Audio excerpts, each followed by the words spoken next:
In fact Darshan ವಿಚಾರಕ್ಕೆ ಸಂಬಂಧಪಟ್ಟಂತೆ ಹೇಳೋದಾದ್ರೆ ಚಿತ್ರದಲ್ಲಿ ಹೀರೋ ನಿಜ ಜೀವನದಲ್ಲಿ ಯಾವ ರೀತಿ ಇದ್ದಾರೆ. ಈಗ ತಾಯಿ ಮೀನಾ ತೂಗುದೀಪ್ ಮೇಲೆ ಕೂಡ ದರ್ಶನ್ ಹಲ್ಲೆ ಮಾಡಿದ್ರು ಅಂತ ಆರೋಪ ಕೇಳಿಬರ್ತಾ ಇದೆ.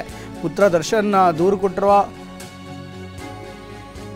ಇನ್ಫ್ಯಾಕ್ಟ್ ದರ್ಶನನ್ನ ದೂರ ಇಟ್ಟಿರುವಂಥ ಅವರ ತಾಯಿ, ಅದೇ ರೀತಿ ಸೋದರ ದಿನಕರ್ ಕೂಡ ದರ್ಶನ್ನಿಂದ ಅಂತರ ಕಾಯ್ಕೊಂಡಿದ್ದಾರೆ. ತಮ್ಮ ದಿನಕರ್ ಮೇಲೆ ಟಿಪಾಯಿ ಗ್ಲಾಸ್ ಎಸೆದು ಹಲ್ಲೆ ಮಾಡಿದ್ರಂತೆ. ಇನ್ಫ್ಯಾಕ್ಟ್ ಆತನ ಸೋದರರ ಮೇಲೆ ದರ್ಶನ್ ಹಲ್ಲೆ ಮಾಡಿರೋ ಬಗ್ಗೆ ವರದಿ ಆಗ್ತಾ ಇದೆ.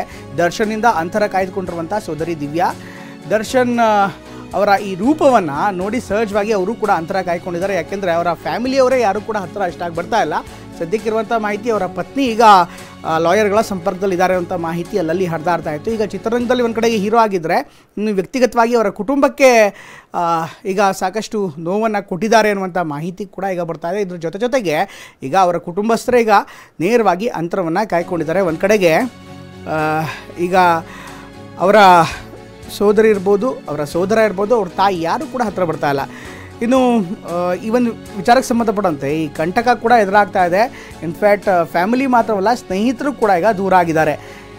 ಈ ಒಂದು ಪ್ರಕರಣಕ್ಕೆ ಸಂಬಂಧಪಟ್ಟಂತೆ ಈಗಾಗಲೇ ಸಾಕಷ್ಟು ತಿರುವನ್ನು ಪಡೆದುಕೊಂಡಿರುವಂಥ ಪ್ರಕರಣ. ಹಿಂದೆ ಪತ್ನಿ ವಿಜಯಲಕ್ಷ್ಮಿ ಮೇಲೆ ಕೂಡ ಹಲ್ಲೆ ಮಾಡಿದ್ರು. 14 ವರ್ಷಗಳ ಹಿಂದೆ ಹಲ್ಲೆ ಮಾಡಿ ಜೈಲು ಪಾಲಾಗಿದ್ದಂಥ ದರ್ಶನ್, ಅದಾದ ಬಳಿಕ ಅವರ ಸ್ನೇಹಿತರ ಗುಂಪಿತ್ತು. ಇನ್ಫ್ಯಾಕ್ಟ್ ಅಂಬರೀಷ್ ಆಗಿದ್ದರು. ಅಂಬರೀಷ್ ಅವರು ಈ ಒಂದು ಪ್ರಕರಣವನ್ನು ಸಾಲ್ವ್ ಮಾಡಿ ಇಬ್ಬರನ್ನು ಕೂಡ ಒಟ್ಟಾಗಿ ಹೋಗಿ ಅಂತ ಸಮಾಧಾನ ಮಾಡಿ ಕಳಿಸಿದ್ರು. ಈಗ ದರ್ಶನ್ ಪರವಾಗಿ ಸ್ನೇಹಿತ ಬುಲೆಟ್ ಪ್ರಕಾಶ್, ದುನಿಯಾ ವಿಜಿ ಅವರೆಲ್ಲರೂ ಕೂಡ ಇದ್ದರು.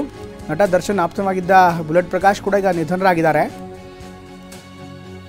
ಈಗ ದರ್ಶನ್ ಸಹವಾಸ ಬೇಡ ಎಂದು ದೂರವಾದಂಥ ಸ್ನೇಹಿತರು ಸದ್ಯಕ್ಕೆ ಈ ಪ್ರಕರಣದಲ್ಲಿ ಯಾರೂ ಕೂಡ ಡಿಫೆಂಡ್ ಮಾಡ್ಕೊಳ್ಳೋದಕ್ಕೆ ಸಾಧ್ಯವಾಗ್ತಾ ಇಲ್ಲ. ಯಾಕೆಂದರೆ ಅಂಥ ಪ್ರಕರಣ ಇದು. ಒಂದು ಕಡೆಗೆ ಅಭಿಮಾನಿನ ಅಫ್ಕೋರ್ಸ್ ಏನೋ ಕೆಟ್ಟದಾಗ ಮೆಸೇಜ್ ಕಳಿಸಿದ್ದಾನೆ, ಅದು ತಪ್ಪೇನೆ. ಆದರೆ ಆ ತಪ್ಪನ್ನು ಕಾನೂನಾತ್ಮಕವಾಗಿ ಏನಾದರೂ ಮಾಡ್ಬೋದಾಗಿತ್ತು. ಅದನ್ನು ಬಿಟ್ಟು ನೇರವಾಗಿ ಕೊಲೆನೇ ಮಾಡುವಂಥದ್ದು, ಕಿಡ್ನಾಪ್ ಮಾಡ್ಕೊಂಡು ಕರಂಬರುವಂಥದ್ದು ಇದೆಲ್ಲವೂ ಕೂಡ ಸರಿಯಲ್ಲ. ಯಾಕೆಂದರೆ ಹೀರೋ ಕೇವಲ ತೆರೆ ಮೇಲೆ ಮಾತ್ರ, ನಿಜ ಜೀವನದಲ್ಲಿ ಯಾರೂ ಕೂಡ ಕಾನೂನನ್ನು ಕೈಗೆತ್ಕೊಳ್ಳೋದಕ್ಕೆ ಸಾಧ್ಯವಾಗಲ್ಲ.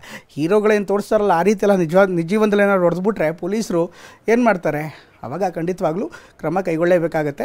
ಇನ್ನು ದರ್ಶನ್ ಸೋದರ ಕೂಡ ಅವರಿಂದ ಅಂತರ ಕಾಯ್ಕೊಂಡಿದ್ದಾರೆ ಅಂತ ಮಾಹಿತಿ ಲಭ್ಯವಾಗ್ತಾ ಇದೆ. ಅವರ ಕುಟುಂಬಸ್ಥರು ಕೂಡ ಅಂತರ ಕಾಯ್ಕೊಂಡಿದ್ದಾರೆ. ಇನ್ಫ್ಯಾಕ್ಟ್ ದರ್ಶನ್ಗೆ ಆಪ್ತರಾಗಿದ್ದಂಥ ಸಂದೇಶ್ ನಾಗರಾಜ್ ಕೂಡ ಹಿಂದೆ ಅವರಿಂದ ಅಂತರ ಕಾಯ್ಕೊಂಡಿದ್ದಾರೆ. ಅವರ ರೂಪವನ್ನು ನೋಡಿ ನಿಜಕ್ಕೂ ಬೇಸತ್ತೋಗ್ಬಿಟ್ಟಿದ್ದಾರೆ. ಯಾಕೆಂದರೆ ಈ ಒಂದು ಕಾರಣದಿಂದ ಅವರಿಗೆ ಬೇಸರ ಆಗಿತ್ತು. ಅವರ ಸಂದೇಶ್ ಹೋಟೆಲ್ನಲ್ಲೇ ಒಂದಿಷ್ಟು ಗಲಾಟೆಗಳಾಗಿತ್ತು. ಜುಲೈ 16, 2021 ಹೋಟೆಲ್ನಲ್ಲಿ ದರ್ಶನ್ ವಿರುದ್ಧ ಕೇಸ್ ಕೂಡ ಇತ್ತು. ಇನ್ಫ್ಯಾಕ್ಟ್ ಗಲಾಟೆ ಆಗಿತ್ತು. ಗಲಾಟೆಗೆ ಸಂಬಂಧಪಟ್ಟಂತೆ ಅವರು ಕೂಡ ಬೇಸರ ಆಗಿದ್ದರು. ಈ ರೀತಿ ಮಾಡಬಾರ್ದಾಗಿತ್ತು. ಹೋಟೆಲ್ ವೇಟರ್ ಮೇಲೆ ಅಟ್ಯಾಕ್ ಮಾಡಿದ್ದಕ್ಕೆ ಸಂದೇಶ್ ನಾಗರಾಜ್ ಬೇಸರವನ್ನು ವ್ಯಕ್ತಪಡಿಸಿದರು. ಯಾಕೆಂದರೆ ಒಬ್ಬ ಸ್ಟಾರ್ ನಟ ಆದವರು ಸಪ್ಲೈ ಮಾಡೋ ಹುಡುಗರ ಮೇಲೆ ಈ ರೀತಿ ಯಾಕೆ ಹಲ್ಲೆ ಮಾಡಿದ್ರು ಅಂತ ಬೇಸರ ಸಹಜವಾಗಿ ಇತ್ತು.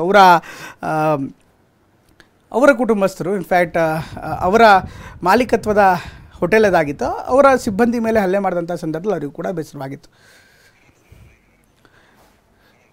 ರೈಟ್, ಈ ಬಗ್ಗೆ ಇನ್ನಷ್ಟು ಹೆಚ್ಚಿನ ಮಾಹಿತಿಯನ್ನು ಪಡೆಯೋಣ. ನಮ್ಮ ಪ್ರತಿನಿಧಿ ಕಿರಣ್ ನೇರ ಸಂಪರ್ಕದಲ್ಲಿ ಜಾಯ್ನ್ ಆಗ್ತಾರೆ. ಕಿರಣ್, ಎಲ್ಲ ಬೆಳವಣಿಗೆಗಳನ್ನು ನೋಡ್ತಾ ಇದ್ದಾರೆ. ಸಹಜವಾಗಿ ಹಿಂದೆ ಯಾರ್ಯಾರು ದರ್ಶನ್ ಜೊತೆಗೆ ಇದ್ದರು, ಈಗ ಎಲ್ಲೋ ಒಂದು ಕಡೆ ಕಾಲ ನಂತರ ಅವರು ಕೂಡ ಸ್ವಲ್ಪ ಡಿಟ್ಯಾಚ್ ಆಗಿದ್ದಾರೆ, ಅಂತರವನ್ನು ಕಾಯ್ಕೊಂಡಿದ್ದಾರೆ.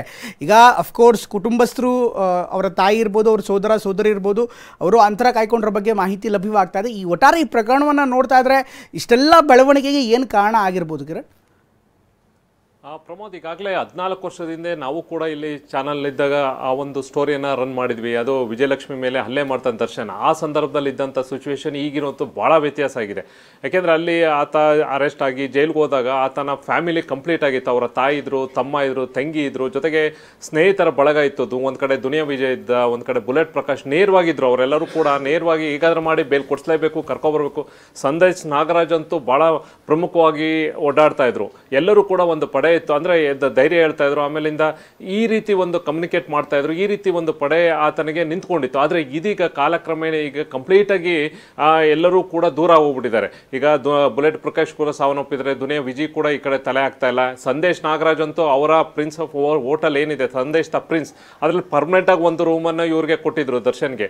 ಆದರೆ ರೀಸೆಂಟಾಗಿ ಅಲ್ಲಿ ವೆಯ್ಟರ್ಸ್ಗಳನ್ನ ಮೇಲೆ ಹೊಡೆಯೋದು, ನೈಟು ಯಾರ್ಯಾರು ಸಿಗ್ತಾರೋ ಅವ್ರಿಗೆ ಹೊಡೆಯೋಕೆ ಹೋಗಿದ್ರು. ಅಲ್ಲಿದ್ದಂಥ ಕಸ್ಟಮರ್ಸ್ಗೆಲ್ಲ ಈತನ ಆಟ ಇಲ್ಲ ಗೊತ್ತಾಗಿ ಅಲ್ಲಿದ್ದಂಥ ರೂಮ್ನು ಕ್ಲೋಸ್ ಮಾಡಿ ಈ ಕಡೆ ತಿರ್ಗಿ ನೋಡಲೇಬೇಡ ಅಂತ ಹೇಳಿ ಸಂದೇಶ್ ನಾಗರಾಜ್ ಅವರ ಫ್ಯಾಮಿಲಿ ದರ್ಶನನ್ನ ದೂರ ಇಟ್ಟಿದ್ರು. ಇಲ್ಲಿ ಈ ಸವಾಸವೇ ಬೇಡ ನಿಂದು ಅಂತ. ಇನ್ನು ಅದಲ್ದಲ್ಲೇ ಕೂಡ ಅವರ ತಾಯಿ ಕೂಡ ಇರುವಂಥ ಒಂದಷ್ಟು ಮಾಹಿತಿ, ತಾಯಿ ಮೇಲೂ ಕೂಡ ಹಲ್ಲೆ ಮಾಡಿದ್ರೆ ಆಕೆ ಕೂಡ ಡಿಸ್ಟೆನ್ಸನ್ನು ಮೇಂಟೈನ್ ಮಾಡ್ತಾ ಇದ್ದಾರೆ. ಇನ್ನು ತಮ್ಮನ ಮೇಲೂ ಕೂಡ ಒಂದು ಟೀಪಾಯ್ ಗ್ಲಾಸ್ ಯಾವುದೋ ಮಾತುಕತೆ ಬಂದಾಗ ಅವನ ಮೇಲೆ ಎಸ್ತು, ಅವನಿಗೂ ತಲೆಗೆ ಕೈಗೆ ಇಂಜುರೀಸ್ ಆಗಿತ್ತು. ಆತನು ಕೂಡ ಇವರಿಂದ ಈ ದರ್ಶನಿಂದ ಭಾಳ ದೂರ ಹೋಗಿದ್ದಾನೆ. ತಂಗಿ ಕೂಡ ದೂರ ಹೋಗಿದೆ. ಇನ್ನು ವಿಜಯಲಕ್ಷ್ಮಿ ಕೂಡ ಅವರು ಕೂಡ ಮುಂಚೆಯಿಂದಾನೆ ಯಾವಾಗ ಈ ಒಂದು ಗಲಾಟೆ ಆಯ್ತು 14 ವರ್ಷದ ಹಿಂದೆ, ಅದಾದ್ಮೇಲೆ ಸಪ್ರೇಟ್ ಆಗಿ ಅವರು ಕೂಡ ಸಪ್ರೇಟ್ ಇದೆ. ಒಟ್ಟಾರೆ ಇವೆಲ್ಲವೂ ಕೂಡ ಈಗ ಆತನಿಗೆ ಹೊಸ ಪಡೆ, ಹೊಸ ಅಡ್ವೈಸರ್ಸು, ಹೊಸ ಲೋಕ ಇವೆಲ್ಲವೂ ಕೂಡ ಇತ್ತೀಚೆಗೆ ದಿನಗಳಲ್ಲಿ, ಅದರಲ್ಲೂ ಕಾಟೇರ ಫಿಲಿಮ್ ಸಕ್ಸಸ್ ಆದ ನಂತರ ಮತ್ತಷ್ಟು ಬೇರೆ ಬೇರೆ ಆತನಿಗೆ ಒಂದು ಹೊಸ ಸರ್ಕಲ್ ಕ್ರಿಯೇಟ್ ಆಯಿತು. ಹೊಸ ಅಡ್ವೈಸರ್ಸ್ ಎಲ್ಲ ಶುರುವಾದ್ರು.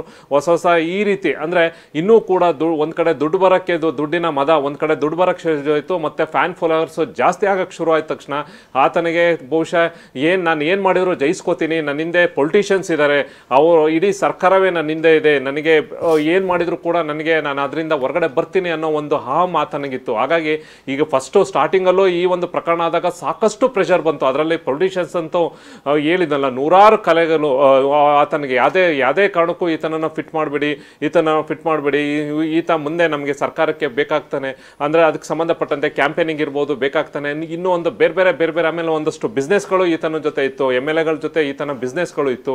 ಆಮೇಲೆ ಕೆಲವೊಂದಷ್ಟು ಏನು ಆಲ್ರೆಡಿ ಫಿಲಿಮ್ನ ಇನ್ವೆಸ್ಟ್ಮೆಂಟ್ ಅವರು ಕೂಡ ಕೆಲವು ಪ್ರೆಷರ್ ಹಾಕಿದ್ರು. ಯಾವಾಗ ಆತನ ಮೇಲೆ ದಿನ ಕಳೆದಂಗೆ ಎವಿಡೆನ್ಸ್ಗಳು ಜಾಸ್ತಿ ಆಯಿತು, ಆತನ ಕೃತ್ಯದಲ್ಲಿ ಭಾಗಿಯಾಗಿರುವಂಥದ್ದನ್ನ ಸಾಕಷ್ಟು ಎವಿಡೆನ್ಸು ಪೊಲೀಸರಿಗೆ ಸಿಕ್ತು. ನಿಧಾನಕ್ಕೂ ಅವರು ಕೂಡ ಇದೀಗ ಫೋನ್ ಮಾಡೋದು ಮುಂಚೆ ಅವನ್ನ ಅಕ್ಯೂಸ್ ನಂಬರ್ 1, 2 ಬೇಡ, ಕೊನೆಗೆ ಹಾಕೊಳ್ಳಿ, ಅಥವಾ ಐ ವಿಟ್ನೆಸ್ ಆಗಿ ಅಪ್ರೂವ್ ಮಾಡ್ಕೊಳ್ಳಿ, ಇದನ್ನೆಲ್ಲವೂ ಕೂಡ ಅವನು ಹೊಡೆದೇ ಇಲ್ಲ, ಸ್ಪಾಟಲ್ಲಿ ಇಲ್ದಂಗೆ ಮಾಡಿ ಪೋಸ್ಟ್ ಮಾರ್ಟಮ್ ರಿಪೋರ್ಟ್ನೇ ಚೇಂಜ್ ಮಾಡೋಕ್ಕೆ ಅಂತ ಹೊರಟರು. ಜೊತೆಗೆ ಈ ಕೇಸ್ನ ಆಗದೆ ಹೊರಗಡೆ ಬರ್ದೇದಂಗೂ ಕೂಡ ಏನೋ ಪ್ರಯತ್ನ ಪಟ್ಟರು, ಆದರೆ ಆಗಲಿಲ್ಲ. ಯಾಕೆಂತಂದರೆ ಇದು ಪಬ್ಲಿಕ್ಕಿಗಾಯಿತು, ಈ ಸಂಬಂಧಪಟ್ಟಂತೆ ಎಲ್ಲ ಮೀಡಿಯಾದಲ್ಲೂ ಬಂತು. ಸಂಬಂಧಪಟ್ಟಂತೆ ಆತ ಒದ್ದಿರೋದು ಎಲ್ಲವೂ ಕೂಡ ಎವಿಡೆನ್ಸ್ ಸ್ಟ್ರಾಂಗ್ ಆಗಿ ಹೋಗ್ತಾ ಇದ್ದಂಗೆ ಈಗ ಎಲ್ಲರೂ ಕೂಡ ದೂರ ಆಗ್ತಾ ಇದ್ದಾರೆ ನಿಧಾನವಾಗಿ. ಹಿಂದೆ ಇದ್ದವರು ಕೂಡ ಇದೆ, ಈಗ ಮತ್ತೆ ಫಸ್ಟ್ ಸ್ಟಾರ್ಟಿಂಗ್ ಅಲ್ಲಿ ಇದ್ದವರು ಕೂಡ ಈಗ ಒಂದು ಸ್ವಲ್ಪ ಅಂತರ ಅವರು ಕೂಡ ಕಾಯ್ಕೊಳ್ಳೋಕೆ ಶುರು ಮಾಡಿದ್ದಾರೆ. ಪ್ರಮೋದ್, ಥ್ಯಾಂಕ್ ಯು ಕಿರಣ್ ಎಲ್ಲ ಮಾಹಿತಿಯಾಗಿ.